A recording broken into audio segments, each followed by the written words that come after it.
Olá, Odontologia Unifagoc. Estamos aqui hoje para apresentar o nosso trabalho do professor Fabrício sobre reações de hipersensibilidade da matéria de microimunologia. Meu nome é Samara e eu irei abordar um pouquinho sobre os tópicos de hipersensibilidade do tipo 1. Oi, meu nome é Lívia e eu vou fazer a introdução do nosso trabalho. Oi, meu nome é Edna e eu vou fazer a introdução sobre hipersensibilidade do tipo 1. Oi, meu nome é Maria Clara e eu vou falar sobre a hipersensibilidade do tipo 2. Oi, meu nome é João Paulo. Eu vou falar sobre as reações de hipersensibilidade do tipo 3. Oi, meu nome é Yara e eu vou falar sobre as reações de hipersensibilidade do tipo 4. E agora, vocês estão preparados? Vamos lá para a nossa aula. Bom, dando início ao nosso trabalho, hoje vamos falar sobre a resposta imune, um sistema complexo que o nosso corpo utiliza para se defender contra infecções. Primeiramente, quando ocorre uma infecção, o organismo ativa células específicas, como neutrófilos, macrófagos, células dendríticas, para combater e resolver a inflamação, mantendo a ordem no sistema imune. Esse é o processo inicial de defesa. No entanto, existe também a resposta imune adaptativa, que pode ser prejudicial ou patológica, e só ocorre se o corpo tiver contato prévio com o patógeno. Isso significa que, em certos casos, o sistema imunológico pode reagir de forma excessiva, causando hipersensibilidade ou até mesmo contribuindo para o desenvolvimento de doenças. A resposta imune adaptativa pode ser causada por anticorpos ou linfócitos T, que são o CD4+, e o CD8+, e varia conforme o tipo de hipersensibilidade. Esses componentes produzem citocinas que ajudam na cura, mas também podem contribuir para o desenvolvimento de doenças se houver desregularização. Nesse processo, os fagócitos englobam micro-organismos em vesículas, enquanto as células infectadas contêm micro-organismos ou antígenos no citoplasma. As células T CD4+, efetoras, como as TH1 e TH17, e as células TCD8+, e CTLS, são ativas. Esse processo leva à secreção de citocinas, que ativam o macrófago, promovendo inflamações, eliminando micro-organismos. Além disso, as células infectadas são destruídas, ajudando a controlar a infecção. Em caso de autoimunidade, o sistema imunológico ataca componentes do próprio corpo por engano, como se fossem ameaças externas. A hipersensibilidade do tipo 1, também conhecida como hipersensibilidade imediata ou a simples alergia, caracterizada pela resposta imediata a um antígeno, um corpo estranho, que o micro-organismo desencadeia a produção de anticorpos no indivíduo que é hipersensível a essa substância. Sendo assim, ela é mediada pela imunoglobina IgE e está presente nos ambientes em que os mesmos estão inertes. Dentre os mediadores, temos os mais variados tipos de desencadeadores desse tipo de alergia, como o grão de pólen, alimentos como amendoim, ovos, frutos do mar, leite e fármacos, como a penicilina, a amoxicilina e alguns tipos de anestésico. Os mediadores são liberados quando o antígeno se liga à imunoglobina IgE, que está presente nas células mastófitos e basófilos. Tem também os mediadores como a histamina, proteases e os fatores quimiotáticos. E essa imunoglobina, esse anticorpo, se liga às células efetoras, que são os mastófitos e os basófilos, e resultam nos mediadores químicos pré-inflamatórios. Agora vamos dar continuidade e explicar um pouquinho como essa reação em si ocorre. Nós aprendemos, então, como a Edna havia falado, que a reação em si ela é uma resposta exacerbada a um determinado antígeno. Pode ser um alimento, um fármaco ou até mesmo uma causa ambiental. Dessa forma, como a reação em si ocorre? A reação em si precisa de um primeiro contato, que a gente chama de imunidade inata. O indivíduo precisa entrar em contato, com o micro-organismo, com o grão de pólen, com o alimento, com o fármaco, para que essa reação de hipersensibilidade aconteça. Dessa forma, o indivíduo ele reconhece como uma substância, como um antígeno, no caso, um corpo estranho. Ou seja, ele não consegue reconhecer aquilo, então ele produz anticorpos para assim combater. Não quer dizer que aquele tipo, alimento, fármaco, seja algo ruim. né? Só a pessoa que não consegue realmente reconhecê-lo. Então, o mastócito e o basófilo, eles são essas células que são normalmente afetadas. Dessa forma, como que acontece? O IgE, que é a imunoglobulina, ele acaba se ligando ao mastócito, né, a célula, ou ao basófilo e desgranulando. Dessa forma, ele libera substâncias, né? O mais comum é a histamina, né? E a citocina. Dessa forma, ele desgranula, o IgE se liga a ele e acontece a desgranulação, liberando assim substâncias da célula.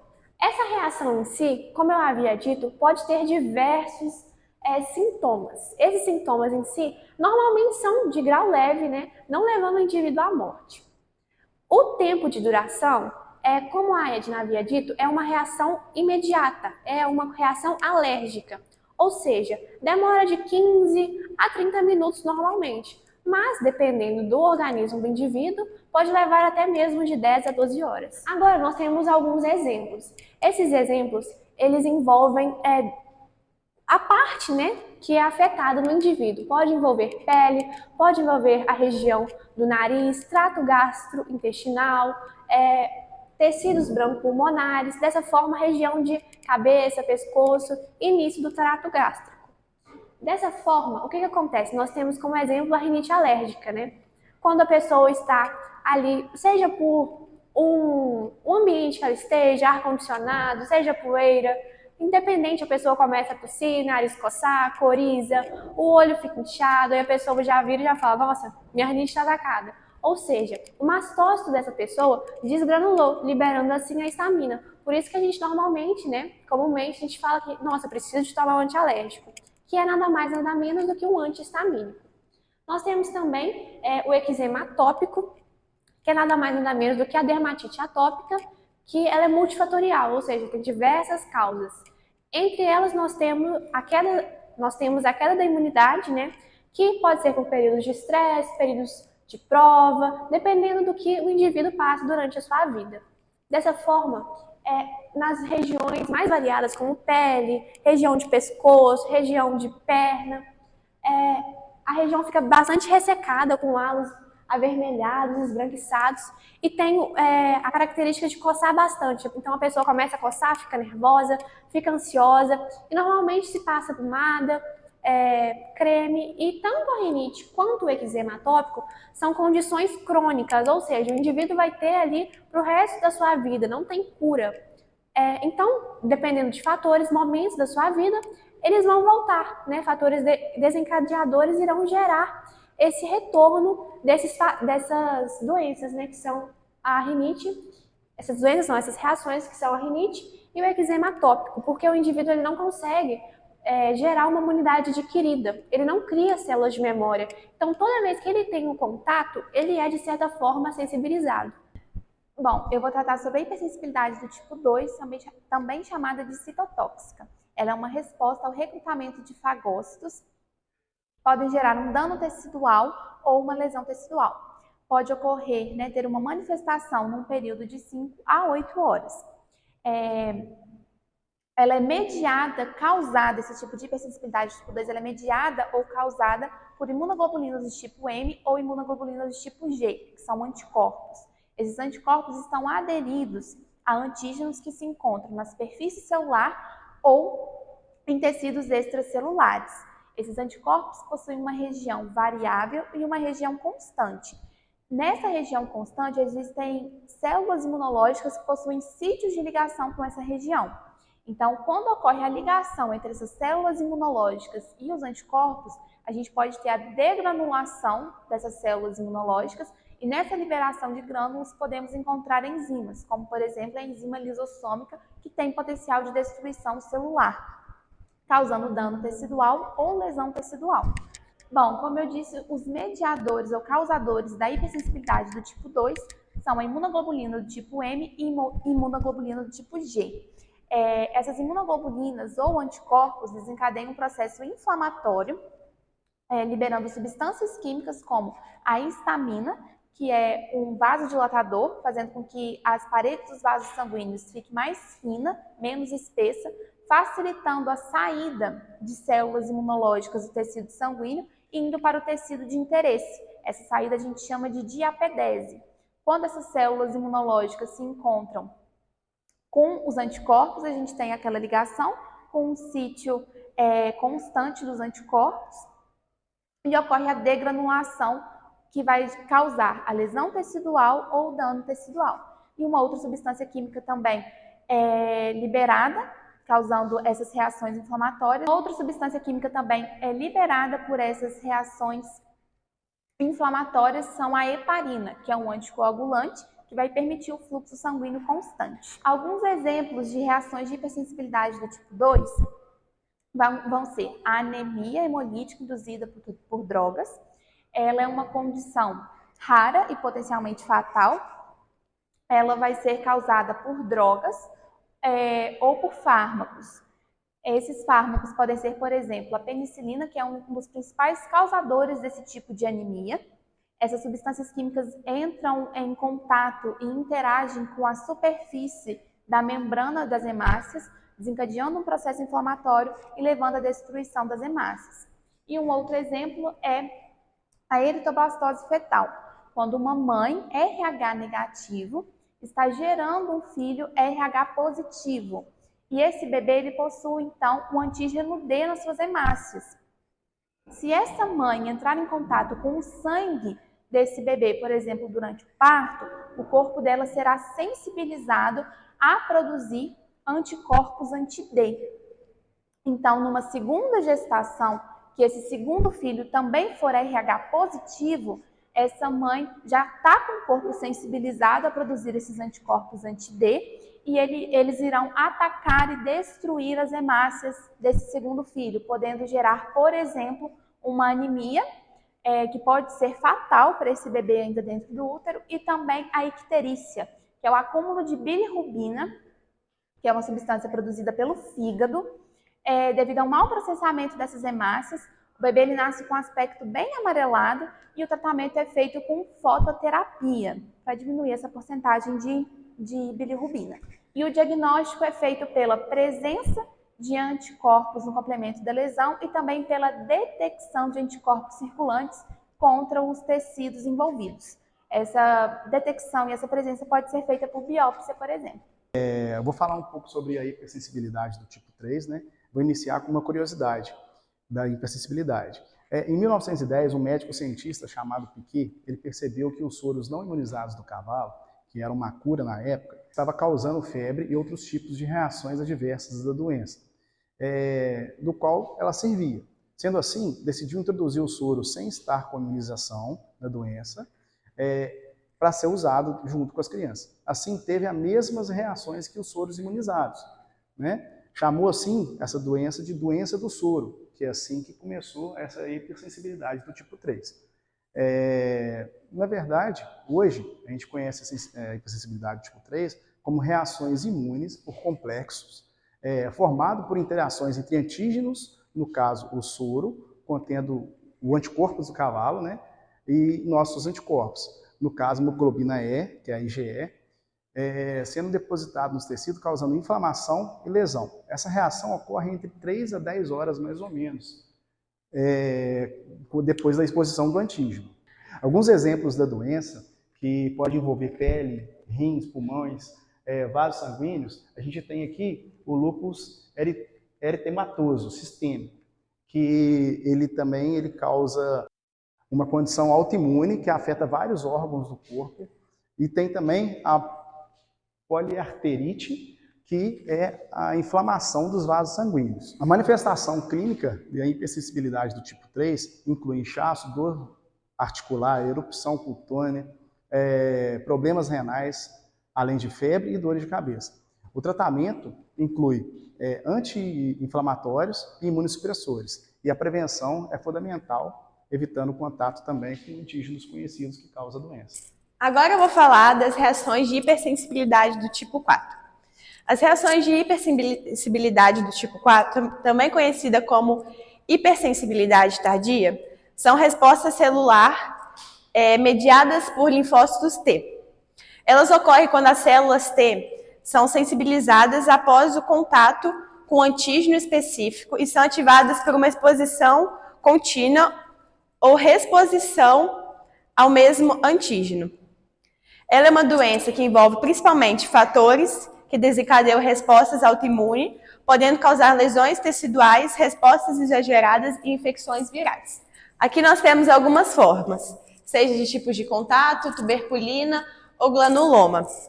A de contato, o tempo de reação dela é de 48 a 72 horas.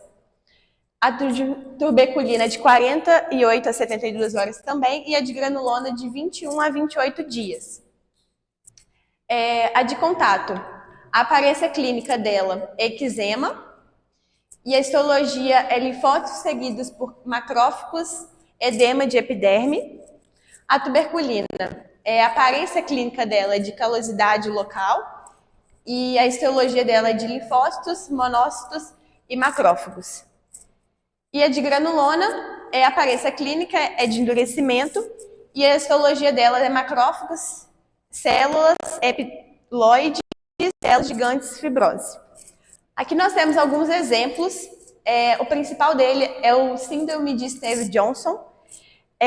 Essa síndrome, ela é uma necrobiose epidérmica tóxica, constitui reações adversas e fármacos graves com uma morbilidade, e clinicamente ela se manifesta, igual aqui nessa foto, muitas vezes ela se manifesta por um exantema, muitas vezes morbiliforme, ou com lesões em alvos atípicas que evolui para o deslocamento epidérmico. E aqui nessa imagem, nós temos a apresentação de um teste de tuberculose, que é chamado de Mantoux. Esse exame é feito dessa forma, uma pequena injeção no antebraço, com a substância derivada da bactéria. Depois de 48 a 72 horas, a reação é avaliada e interpretada. Bom, agora nós vamos responder algumas das perguntas mais comuns sobre as reações de hipersensibilidade. A primeira pergunta é: por que o nosso corpo surta com substâncias comuns, como amendoim, pólen e até um simples perfume? O sistema imunológico vê essa substância como invasores perigosos, mesmo que elas sejam inofensivas para a maioria das pessoas. Ela ativa células de defesa e libera substâncias inflamatórias para tentar combater esses invasores, o que acaba causando sintomas desconfortáveis, como coceira, espirro, enfim. A próxima pergunta é: se o sistema imunológico é como um segurança, por que às vezes ele é tão exagerado na reação? Bom, imagine que o segurança do seu corpo fica hipersensível e reage de forma desproporcional a qualquer suspeita mínima, criando uma conclusão. Isso acontece porque ele está condicionado a ver certas substâncias como ameaças, e em vez de uma resposta equilibrada, ele reage intensamente para garantir que nada perigoso passe e entre no seu organismo. Como o nosso corpo lembra dos alérgenos e reage mais rápido quando os encontra de novo? Então, o sistema imunológico possui células de memória que guardam as informações sobre as substâncias já encontradas. Assim, quando ele vê o mesmo alérgeno novamente, já sabe como atacar, mas às vezes faz isso de forma exagerada, desencadeando uma reação alérgica. Existe alguma chance de um alérgico parar de ter alergia com o tempo? Sim, em alguns casos, especificamente em crianças, o sistema imunológico pode reaprender que certas substâncias não são perigosas. Isso às vezes acontece naturalmente ou com a ajuda de tratamento. Se a alergia a um alimento é como um erro do corpo, por que evoluímos para ter esse problema?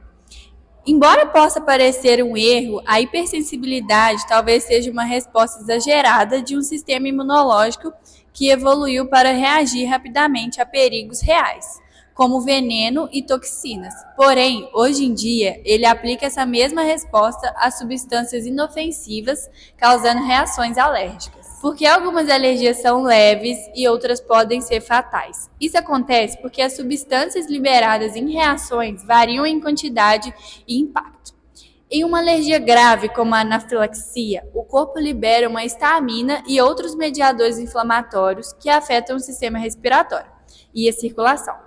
Isso pode causar inchaço na garganta, queda de pressão e até parada cardíaca se não for tratado. Como saber se o que eu estou sentindo é uma alergia ou apenas uma sensibilidade temporária? Então, alergias geralmente têm uma resposta mais intensa e repetitiva, como erupções cutâneas, coceiras intensas, inchaços ou falta de ar. Sempre que você entra em contato com algum alérgeno, sensibilidades temporárias são mais leves e costumam variar conforme o contexto, como uma leve irritação com cheiros fortes que desaparece rápido. Como saber se uma reação é normal ou se é uma emergência médica? Reações leves, como espirros, coceiras ou uma pequena erupção cutânea, são normais para alergias comuns. No entanto, se houver sintomas na garganta, lábios, tontura intensas ou sensação de desmaio, pode ser uma emergência chamada anafilaxia, que exige atenção médica imediata. Nós agradecemos pela atenção e eu espero que vocês consigam aprender de maneira prática e rápida nos estudos. Ah, e não pula o vídeo que agora vamos para os erros de gravação. Do tipo 1.